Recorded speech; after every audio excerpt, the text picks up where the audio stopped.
Job chapter 26. Then Job answered, "How have you helped the powerless and saved the arm that is feeble? How you have counseled the unwise and provided fully sound insight. To whom have you uttered these words, and whose spirit spoke through you?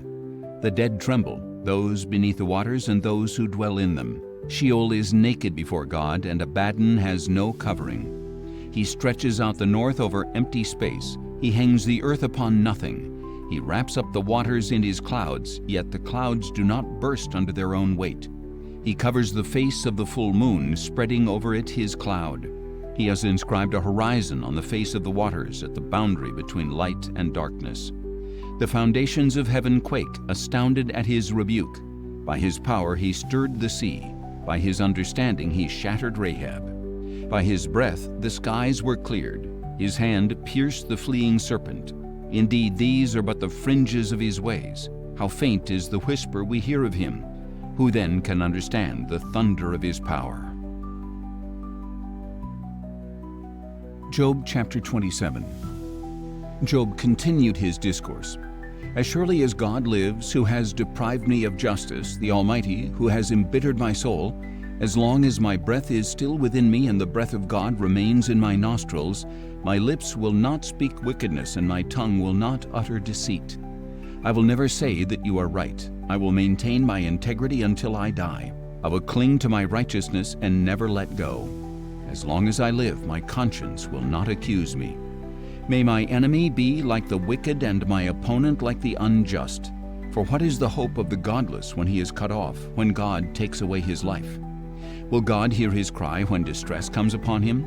Will he delight in the Almighty? Will he call upon God at all times?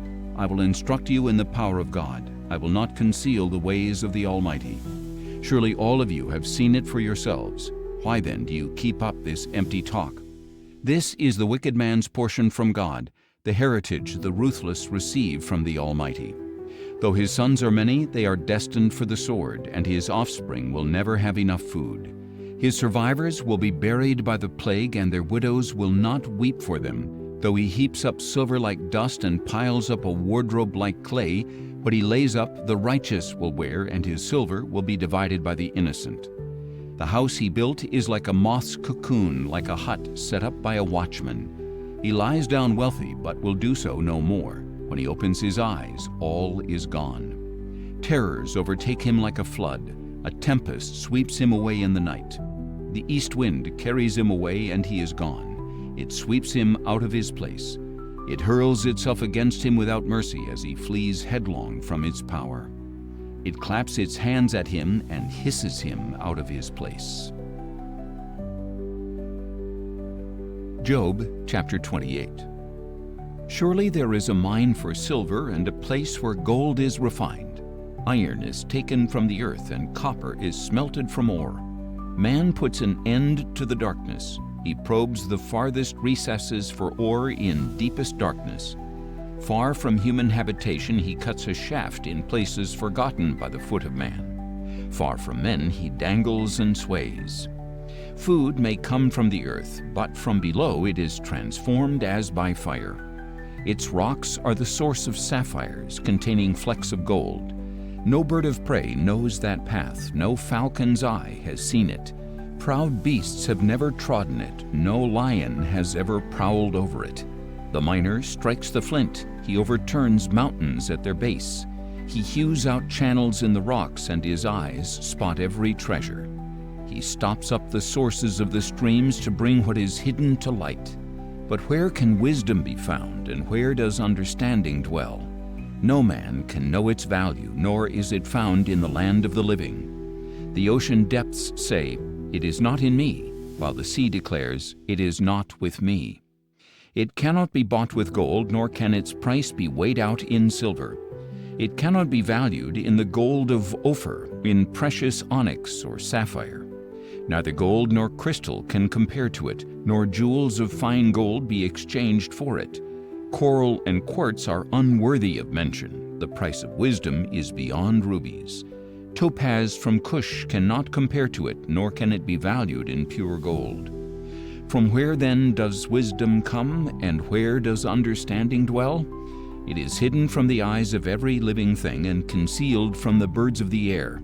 Abaddon and Death say, "We have heard a rumor about it," but God understands its way and He knows its place. For He looks to the ends of the earth and sees everything under the heavens. When God fixed the weight of the wind and measured out the waters, when He set a limit for the rain and a path for the thunderbolt, then He looked at wisdom and appraised it. He established it and searched it out. And He said to man, "Behold, the fear of the Lord, that is wisdom, and to turn away from evil is understanding." Job chapter 29. And Job continued his discourse. "How I long for the months gone by, for the days when God watched over me, when His lamp shone above my head, and by His light I walked through the darkness, when I was in my prime, when the friendship of God rested on my tent, when the Almighty was still with me and my children were around me, when my steps were bathed in cream and the rock poured out for me streams of oil. When I went out to the city gate and took my seat in the public square, the young men saw me and withdrew, and the old men rose to their feet. The princes refrained from speaking and covered their mouths with their hands. The voices of the nobles were hushed, and their tongues stuck to the roofs of their mouths. For those who heard me called me blessed, and those who saw me commended me, because I rescued the poor who cried out and the fatherless who had no helper. The dying man blessed me, and I made the widow's heart sing for joy. I put on righteousness, and it clothed me. Justice was my robe and my turban. I served as eyes to the blind and as feet to the lame. I was a father to the needy, and I took up the case of the stranger. I shattered the fangs of the unjust and snatched the prey from his teeth. So I thought, I will die in my nest and multiply my days as the sand. My roots will spread out to the waters, and the dew will rest nightly on my branches. My glory is ever new within me, and my bow is renewed in my hand. Men listened to me with expectation, waiting silently for my counsel.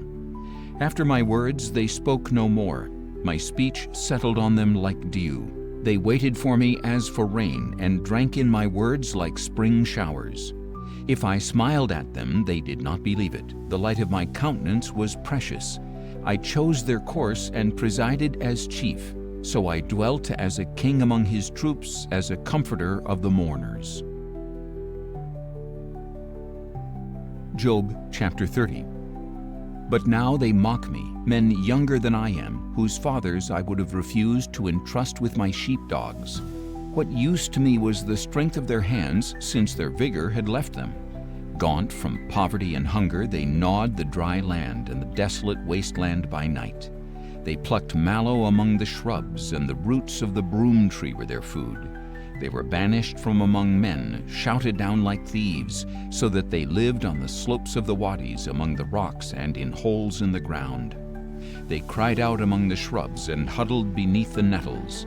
A senseless and nameless brood, they were driven off the land. And now they mock me in song. I have become a byword among them. They abhor me and keep far from me. They do not hesitate to spit in my face. Because God has unstrung my bow and afflicted me, they have cast off restraint in my presence. The rabble arises at my right. They lay snares for my feet and build siege ramps against me. They tear up my path. They profit from my destruction, with no one to restrain them. They advance as through a wide breach. Through the ruins they keep rolling in. Terrors are turned loose against me. They drive away my dignity as by the wind, and my prosperity has passed like a cloud. And now my soul is poured out within me. Days of affliction grip me. Night pierces my bones, and my gnawing pains never rest.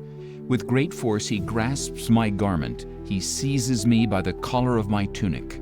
He throws me into the mud, and I have become like dust and ashes. I cry out to you for help, but you do not answer. When I stand up, you merely look at me. You have ruthlessly turned on me. You oppose me with your strong hand. You snatch me up into the wind and drive me before it. You toss me about in the storm. Yes, I know that you will bring me down to death, to the place appointed for all the living. Yet no one stretches out his hand to a ruined man when he cries for help in his distress. Have I not wept for those in trouble?